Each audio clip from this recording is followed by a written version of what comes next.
Hello and welcome to Autoportal.com, the car buying website that helps you buy better. If you want unbiased, honest and easy to understand car buying advice, then please subscribe to our channel by clicking over here and also click on the bell icon to receive all our notifications first. Thanks for watching.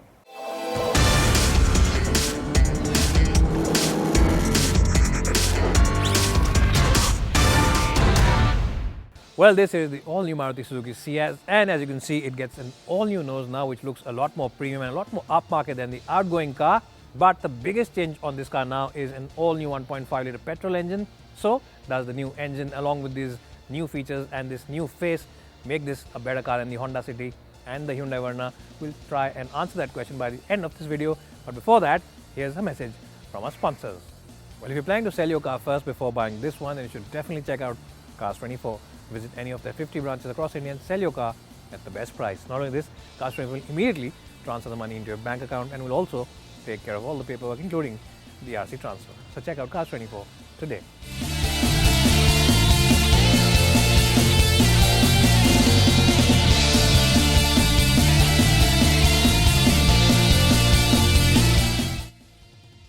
Well, so the Ciaz has always been a nice and comfortable place to be in, and it's no different on the new car. The seats are just as good as the outgoing car. The under-thigh support is excellent. The support for your lower back really is very good. And along with the Honda City, the Ciaz has the best front seats in the business by a long margin when it comes to its other rivals. Not only that, the quality of the plastics also seems to have been improved. You now get this faux wood finish over here, and it looks nice and neat inside the cabin. It is a very nice and peaceful place to be in. It's not the most stylish place, but it feels like a calm and relaxing place to sit inside once you are here in the Ciaz.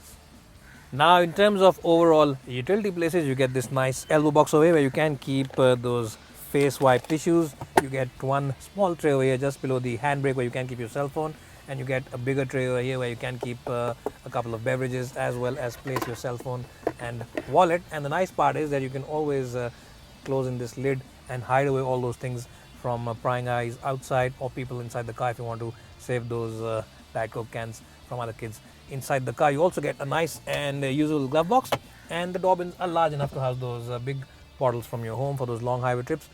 Well, but the best utility place inside this car is right over here next to the driver, next to the start-stop button. It's a small shelf hidden away from all the other occupants where you can keep your ignition key, but you can also smartly keep a small snack for yourself away from the other kids in the car and eat it while you're driving quietly and just, hide the wrap over there and no one will come to know of it. It is a very unique touch. Well, in terms of other equipment, this car really comes loaded. You get, of course, this nice and easy to operate touchscreen system which has Apple's CarPlay and Android Auto on it. You also get automatic headlamps. You also get a very good and very solid digital display over it. Has a lot of information. Now remember, this is a smart hybrid, so you get the hybrid systems information over here. You also get all the information regarding the current fuel economy, the torque and power the car is using, and you also get the time that this car has been at idle. Yes, the stoppage time at idle is also recorded, and that's a unique touch, and it is something which techno geeks and techno buffs will truly enjoy. And that's not all. You also get 2 airbags as standard along with ABS and EBD on this car, and there's a whole lot more which I can't mention because it'll eat up a lot of time. So please head to our website and figure all those features out for yourself. Well, the back seat on the Ciaz has always been ahead of both the City and the Verna in terms of sheer legroom, and it's no different on the new car because as you can see, it is massive. This is all the legroom that you'll ever need.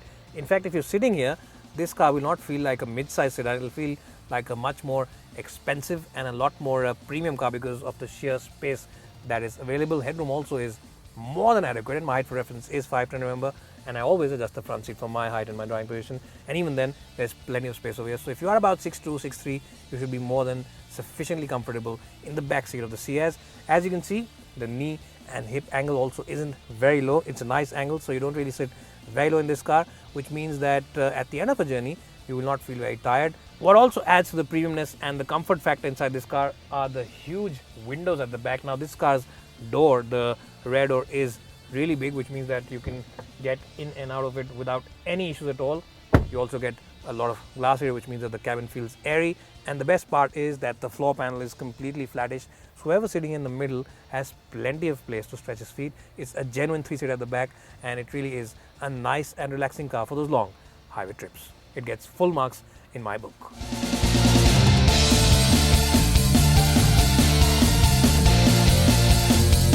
Well, so in terms of the boot space, the Ciaz has always been an impressive car with over 500 litres in terms of sheer capacity, and it's no different on the new car because it's identical really to the old car in terms of overall dimensions. It's a nice and deep boot, it's a wide boot. Yes, the aperture isn't the biggest, but that's quite okay, and there is a bit of a loading lip, so you can forgive it for that because the boot genuinely is large enough to transport your entire family for that 10-day trip up to the Himalayas. It really is a very sumptuous boot, and it's also a good boot if your relatives are coming down or flying down from Canada to pick them up at the airport. They will not have any issues at all, and you'll also be very happy because of all the return gifts that you can stuff into this car's boot. So full marks from my side.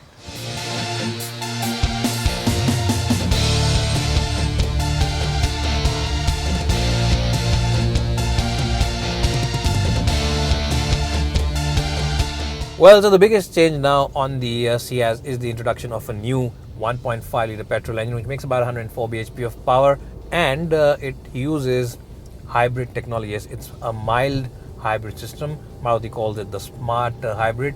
What it essentially means is that when you brake the car, there is a set of batteries at the back. There is a set of couple of batteries which stores up the energy from the braking, and then it utilizes it when the car needs it to get away.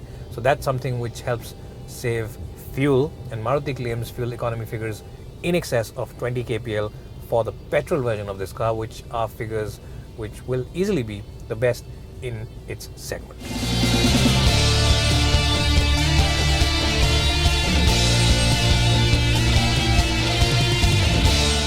How is the new Ciaz to drive? That's the big question, and I have to say that this new engine really does make it a much better performer on the highway and even a better performer in the city. Now, the older car simply ran out of breath and you really used to huff and puff when you used to take it out on the highway. This one has a lot more power towards the higher end of its RPM band, so when you rev it hard, there's plenty of juice available for those strong overtaking maneuvers. So let's say if you're driving between 1500 and 4500 RPM, there's plenty of power and torque available, which makes this car a much nicer car to drive in the city. You don't have to constantly shift gears, you don't have to constantly be using your left hand to shift gears and finding the right power band. It's a much easier car to drive than before. Now, Maruti Suzuki engineers really are the masters when it comes to tuning up the suspension, and it's no different on the new Ciaz because it has a longish wheelbase. This car really does soak in all those badly patched up roads, especially on the highways, and this car really does give you a sense of authority when you're driving it on the highway. If you're doing speeds of say about 100, 110, 120 kph out there, this car really does stick to the road very well. It gives you a sense of reassurance, and even at slow city speeds, it's only the sharpest of sharp crevices which enter the cabin because the suspension is slightly on the firmer side. So yes, some of those sharp crevices will enter, but on the whole, if you have to negotiate those rubble strips, those badly patched up roads, and those expansion joints on those flyovers, this car really does soak them all up without any issues whatsoever. Now, the Ciaz can't be termed an out-and-out driver's car. It's not the best car for keen drivers, but that said, it's not really a boring or dull car. Yes, it's not a car which will bore you.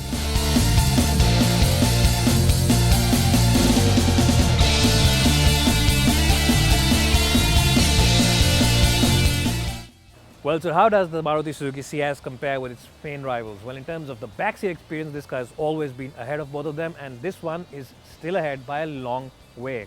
Apart from that, you also get a new fuel-efficient petrol motor, and it makes the Ciaz a very formidable package. Add the next experience and this car's desirability, as well as posh appeal goes up another notch, which means that the Ciaz will have very strong resale values at the end of 5 or 6 years. And what I'm essentially trying to say, without sounding like a total Maruti salesman, is that the Ciaz is definitely a much stronger package than before and gets a very strong 89 out of 100. It's bye for now and hope to see you soon.